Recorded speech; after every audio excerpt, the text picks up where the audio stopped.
dominated by men. No, it's what not. I'm asking It's not. you- The market is dominated by women.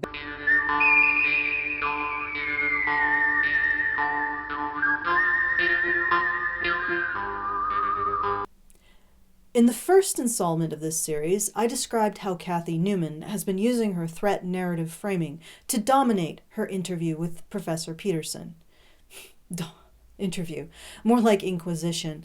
Cathy Newman's strategy has been to inflate the potential danger of men and exaggerate the vulnerability of women. In particular, she's been attempting to dominate Professor Peterson, your identity, in the eyes of the audience by making you out to be somehow harmful to women. In addition, Cathy Newman has successfully framed the debate so that it's an argument over women's vulnerabilities, namely women being victim of the wage gap. This means that all she has to do is spin out enough uncertainty over the facts, and anyone watching who doesn't already trust you or operate in the dimension of reason will default to assuming women are victims of the wage gap. That's all she has to do, is fart out enough confusion, and people in the emotional dimension will be unable to grasp the counter-argument to the wage gap and default to the safe position, which is assuming it exists and is due to discrimination against women. And most people are going to be encountering this debate in the emotional dimension because that's how most people navigate their world. Emotions are just shortcuts that we've developed based on patterns and knowledge that we trust. Without emotions, we can't make a decision. For example, a decision on who to trust. So what they're going to do is look for body language, tone of voice, reactions, and up to 18 minutes and 39 seconds in, you've been giving off confusing, contradictory, and defensive signals. In the face of Cathy Newman's interrogation, you've appeared understandably defensive. Your body language has been subdued. Your gaze averted. That last point I noticed quite a bit. You rarely looked directly at Cathy Newman as you responded to her. But then, at 18 minutes and 39 seconds, you changed everything. The market sets the damn game. It's like... And the market is dominated by men. No, it's what I'm not. It's asking not. you- The market is dominated by women. They make 80% of the consumer decisions. That's not the case What? at all. This sudden assertiveness, edging into anger, the I will brook no dissent tone of voice, the physical gesture, the first time in this interview, in which you are pointing directly at Cathy. And add to that, you're now looking directly at her. Anger is an honest emotion. I think that's why we're often afraid of men's anger, not because of the physical threat. It's honest and it's forthright. And now that we've seen you show it, everyone engaging on this on an emotional level will now look back and say, oh, he wasn't defensive before, he was holding back. Now let's look at what you're saying.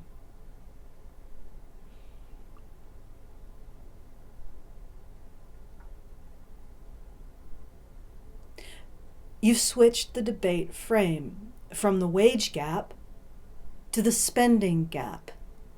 You've picked up a men's rights talking point about women's greater spending power in society, and you're using this to completely reframe this debate. Look at Cathy's response. About people who stay at home looking after children.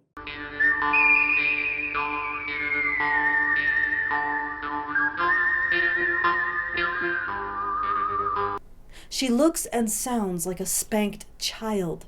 It's because you've blown her threat narrative right out of the water. You've maneuvered her into a frame in which, even if she creates uncertainty, you don't lose. You've put her on the defensive, trying to answer for women's greater spending power, something that she's not used to.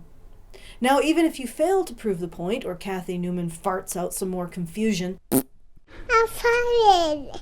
She won't actually win in terms of the threat narrative she's trying to spin. If she creates uncertainty about women's greater power, that doesn't mean women are victims. It means they may not have a power that men also don't have. The spending gap argument is simple and devastating. There have been many groups of people throughout history who have controlled more resources than they created. People who control more resources than they create are not oppressed. You're now winning, not just in the rational dimension, but the emotional dimension. And you're putting a good damn fight in the threat narrative dimension by successfully countering Cathy Newman's attempt to frame women as victims, and instead substituting your own frame as women as powerful, all with a men's rights talking point. And you don't stop there. I mean, look at the conversation we're having right now. You know, like, you're certainly willing to risk offending me in the pursuit of truth. Why should you have the right to do that? It's been rather uncomfortable. People in the rational dimension will look at this and see the ethical and logical contradictions she's making, and that you're pointing them out. But again, your response exists in more than just the rational dimension, exists simultaneously in both the emotional and threat narrative dominance dimensions as well. You're turning her language around on her. You're putting her on the defensive, not just answering for women's greater power, but answering for her greater power and aggression in this interview directed at you. Why should you have the right to do that? The language you just used is the language of controlling someone's identity. In this case, you controlling Cathy Newman's. What you've done is to say you have the right to judge her morality by referencing your vulnerability to her actions and her choices. It's why she's just flummoxed. She's not even blinking in shock or looking like a spanked child. She's just stopped working. She's like, blah, blah, blah, blah, blah, blah, blah. I'm just trying to work that out. I mean, Ha, gotcha. you have got me. Remember, in the threat narrative dimension, the way you establish dominance is by exaggerating your vulnerability. In this case, you didn't exaggerate anything. You were just being honest. You were genuinely made uncomfortable by her behavior. And by inflating your target's harm. Again, you were just being honest about her making you uncomfortable. You didn't inflate the harm she did to you. But the end result is that you neutralized her threat narrative. You have now won in every dimension: rational, emotional, and dominance. You said in interviews about the interview, that this was the moment you felt you were talking with an actual human being. It's because in neutralizing your threat narrative, you forced her to start operating in the emotional and rational dimensions again. You cut off the weight, and she bobbed back up. And she saw you for the first time as a human being, not a servant that needed to be put in his place, a human being. When I put out one of my most downvoted videos in this channel's history, this is exactly what I was talking about. The video is called Professor Peterson, The Problem Isn't Cultural Marxism. And a lot of your fans really didn't like it. In it, I described the situation of our society as Penelope gone mad. Penelope from the Odyssey. And tearing apart her weaving because she sees Odysseus not as her lost love returned to her, but as a threat. When I say Penelope is tearing apart her weaving, I mean women like Cathy Newman are tearing apart the basis of our society. They're tearing apart the emotional and rational aspects of language in order to turn it into a tool of dominance through threat narratives. And I'll talk about that more at a later date because I have a lot to say about the de-evolution of language. Deprogramming women, everyone. Yes, I'm getting to it eventually. In that video, I said the only way to stop the Cathy Newmans of the world in their madness is for Odysseus to lift up a mirror and show Penelope what she's doing to him. That mirror is the experience of her actions and his vulnerability to those actions. To say, Why should you have the right to do that? It's been rather uncomfortable. that's what you did. You lifted up the mirror, used your vulnerabilities to reflect her actions back at her, to make her take adult responsibility for your vulnerabilities as a man. And for a moment, Cathy Newman was made whole. You have got me. You have got me. I'm trying to work about that through in time. my head. Yeah. It took a while. It did. This was the greatest victory. Ironically, it was also a victory for Cathy, as much as she will try to resist acknowledging it. You gave her a sense of self and individual moral worth, and the promise of a truly adult identity based on making moral choices and having those moral choices respected as affecting others. In order for women to grow a sense of their individual existence, someone must be in position to judge their actions, so they have something to achieve through those actions. This is what I've been saying all along. As difficult as men's issues and men's vulnerabilities are for men to look at, much less internalize, they are the tools that will cleanse the world of the threat narrative people like Cathy Newman reduce themselves down to being handmaidens and mouthpieces for. Long-term misery in exchange for the pleasure of momentary dominance. That's Cathy Newman's life. I know that men's issues and men's vulnerabilities are the most difficult things to talk about in our society for this very reason. Men don't want to feel weak or small or incapable or useless, and I don't want to make them feel that way. But look at the reality. When you said, paraphrased, men aren't that powerful, and "you're hurting me" to Cathy Newman, you weren't saying those things from a position of weakness. Far from it. Unlike a lot of what you said throughout the first part of the interview, some of it said defensively, some conversationally, some conciliatorily. Unlike all of that, you said both of those statements with power and authority. And Cathy Newman responded to that power, your power, by being petulantly submissive and momentarily silenced by her own sudden insight. And the reason why you said both statements with power was because they gave you power. They gave you power to go toe-to-toe with Cathy Newman's attempt to control your identity as a man. That's what I want for young men. I try to give young men these weapons, the shield of men's issues, the sword of their own vulnerabilities. And you've just demonstrated to all your young male followers how men's issues and their own vulnerabilities as men are both shield and sword against the Cathy Newmans of the world who try to dominate their identity through a threat narrative.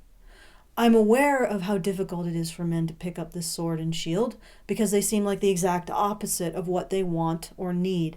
Because dominance in the threat narrative dimension is the opposite of how men assert dominance. Young men want to feel powerful and capable, and men's issues don't give them that. They want to feel useful and their own vulnerabilities are certainly not an expression of usefulness. The truth is that feminist theory, with its emphasis on male power derived not from men's actions, but simply existing as a man in our society, in our patriarchy. Men don't have to do anything to have power in a patriarchy. They just have it by virtue of being a man. That myth of omnipotence is as seductive as a siren's song. It gives young men that stinging, drug-bright feeling of power and invulnerability. And that power, for no effort whatsoever, and all they have to do is feel shame and guilt and submit their identities to judgment afterward. But if young men can get past the discomfort of wielding men's issues as a shield and their vulnerabilities as a sword, if they can learn from and internalize exactly what you did, they can fight back against that seduction and the inevitable dominance by the Cathy Newmans of their world, just like you did. And that's real power.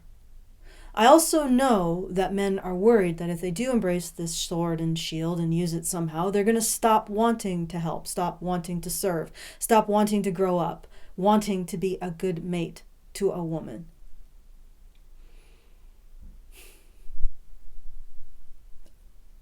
No. Cathy Newman's threat narrative, and all threat narratives, was never responsible for young men wanting to be useful. Being able to challenge it will not stop men wanting to be useful. No one makes young men want to be useful. Women's control over men's identities never made men serve, only changed who they serve, namely Cathy Newman and whatever ideological interests she thinks she represents. The desire to protect and provide is an instinct in men. Give me 100,000 years to apply alternative evolutionary pressures or the ability to genetically modify men, and I might be able to get rid of men's desire to sacrifice for the benefit of women and society, or men's willingness to engage in pro-social competition, or men's instinctive response to women's tears. That one's written right into your hormonal system. That's not going anywhere because it's innate to men.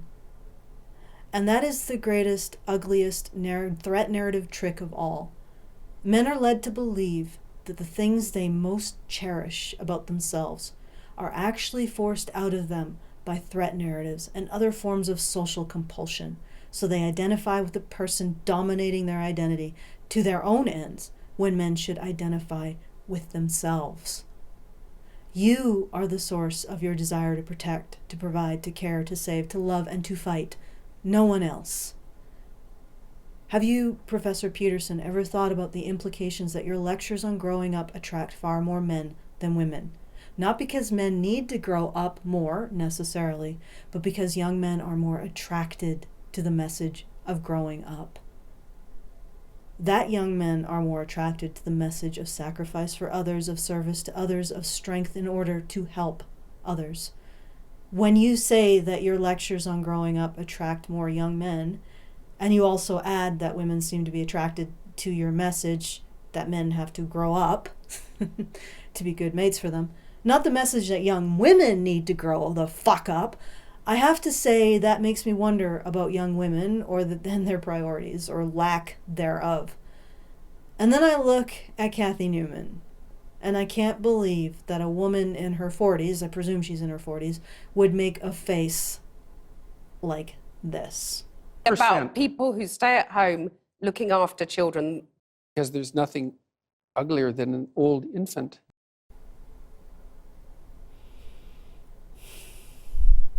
The only time she looked and acted like she had any kind of adult identity was after you blew her threat narrative out of the water and forced her into the position of facing adult responsibility for your rights and vulnerabilities as a man. You might argue that cultural Marxism is the proximal cause for all of this, but I don't think it is. Marxist analysis on minority issues they just buttress the central threat narrative, which is men oppressing women. Look at Cathy's response here.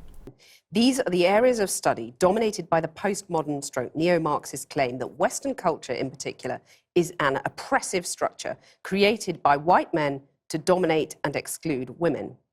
But then I want to put minorities too, dominate and exclude. Okay, sure. She's revealing something I think you may have also noticed, because you emphasized it. She doesn't include minorities. Minority issues are useful, but not really what she cares about. They're an afterthought. Marxist analysis is similarly useful, but it's not the point.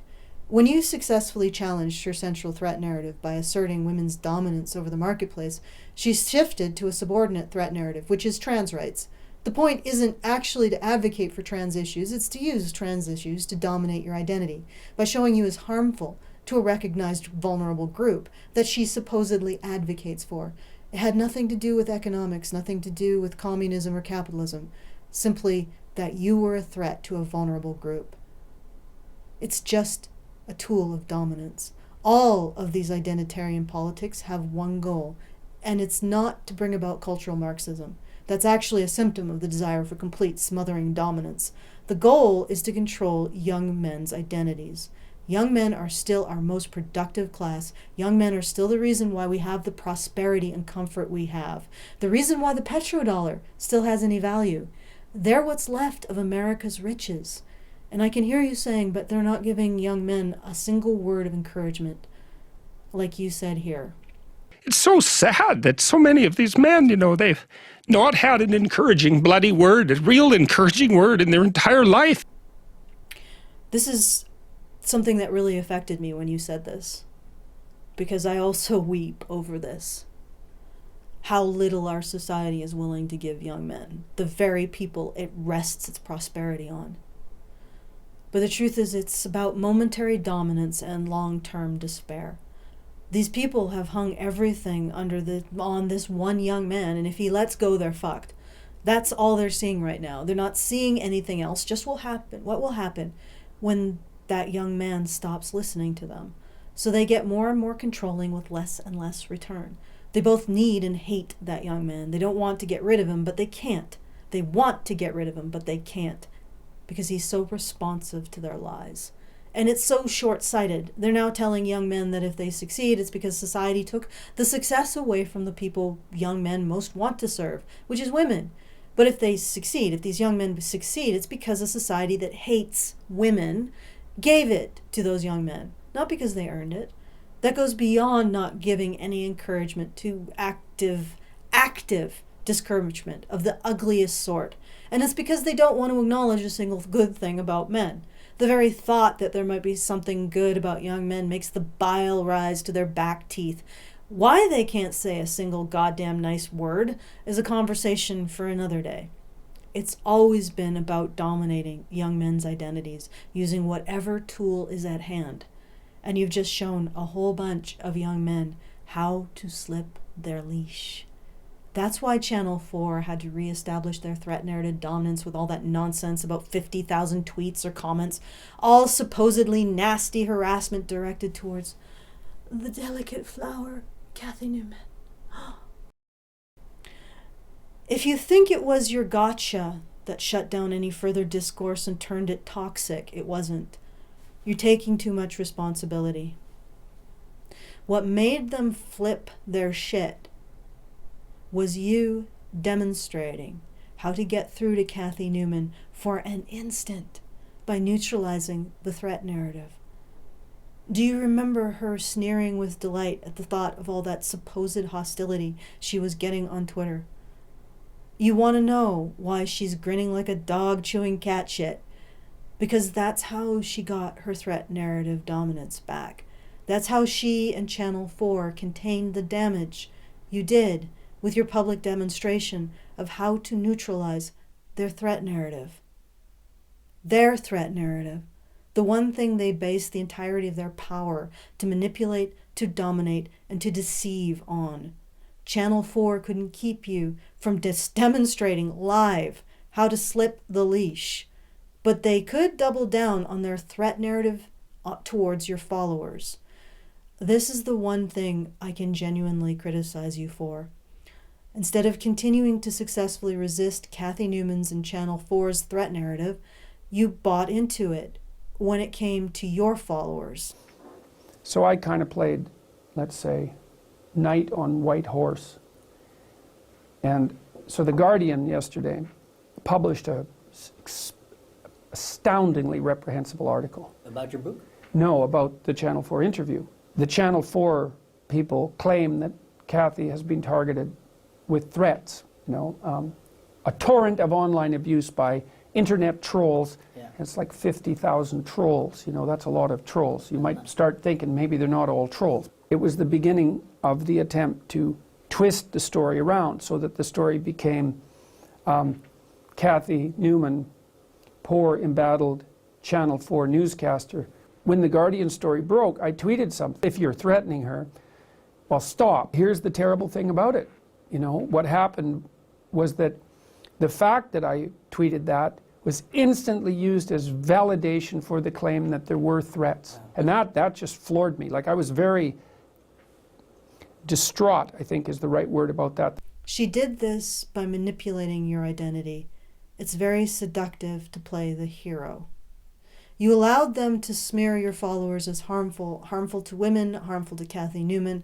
That's why they were able to reassert their threat narrative, first against your followers, and then by transitive property against you in the aftermath of your interview. But to be honest, I can tell you regret that, so I'm not going to belabor this point at all. The real takeaway is this. The sheer amount of vitriol and narrative twister the press was playing after your interview proves how powerful what you did was. They couldn't let it stand, and what they did to try to erase it is never more transparent. At the end of the day, you won. You won, Professor Peterson. You showed the young men who followed you how to successfully fight back against a woman like Cathy Newman and her attempt to dominate your identity by painting you as harmful to women.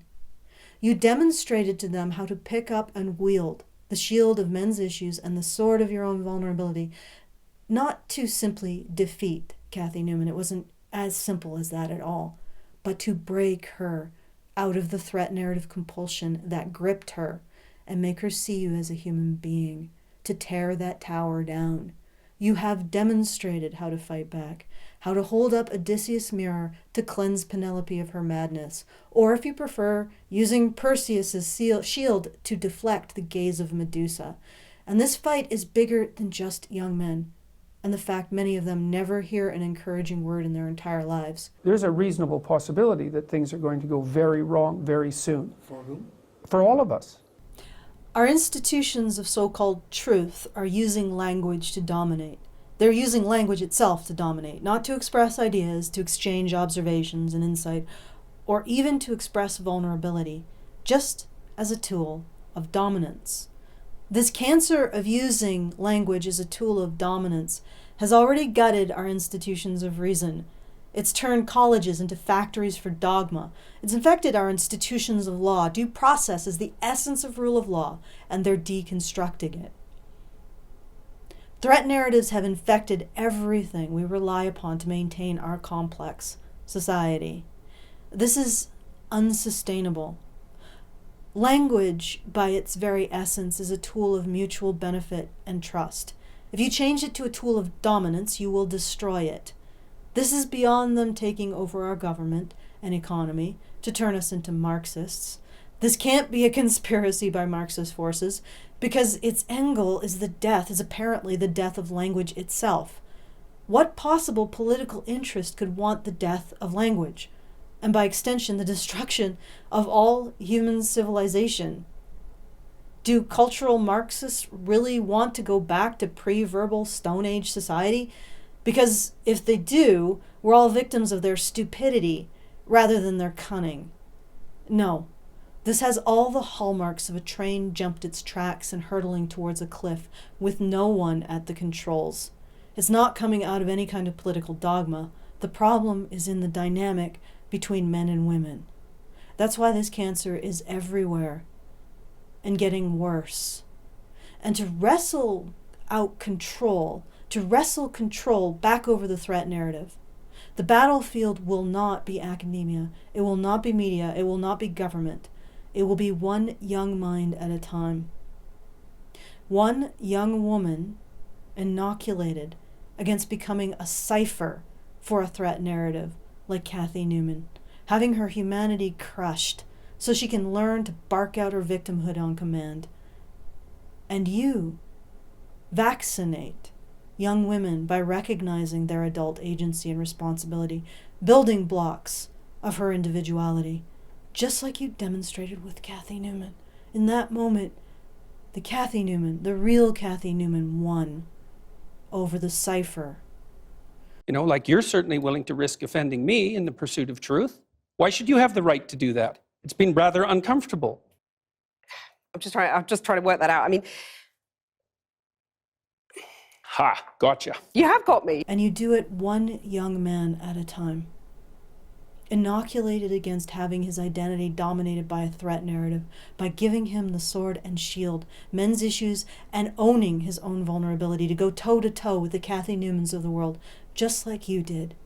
That sword and shield may be the greatest weight he'll ever carry, but with it, he can challenge the grip threat narratives have over our society.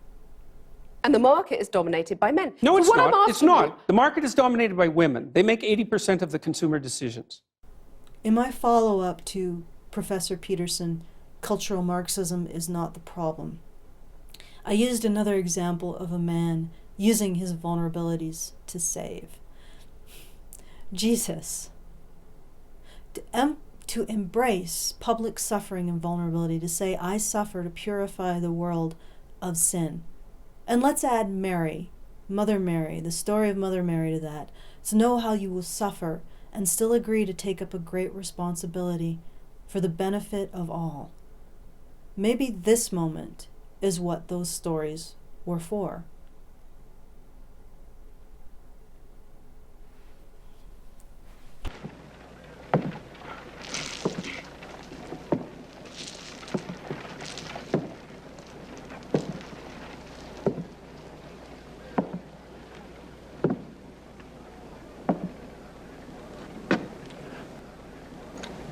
How do you do?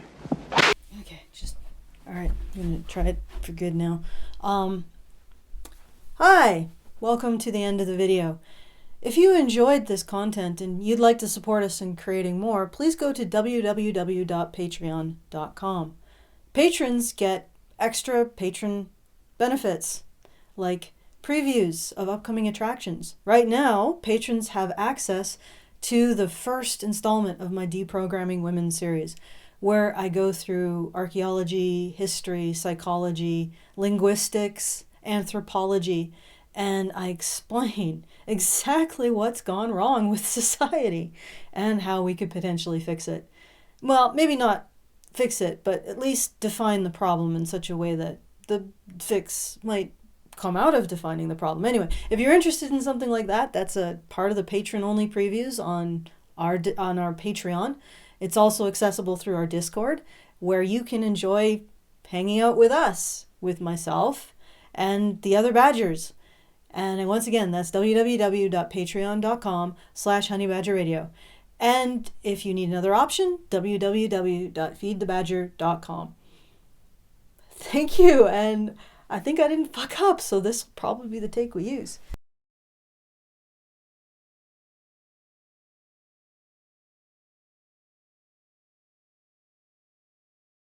I'm fine. Dominated by men.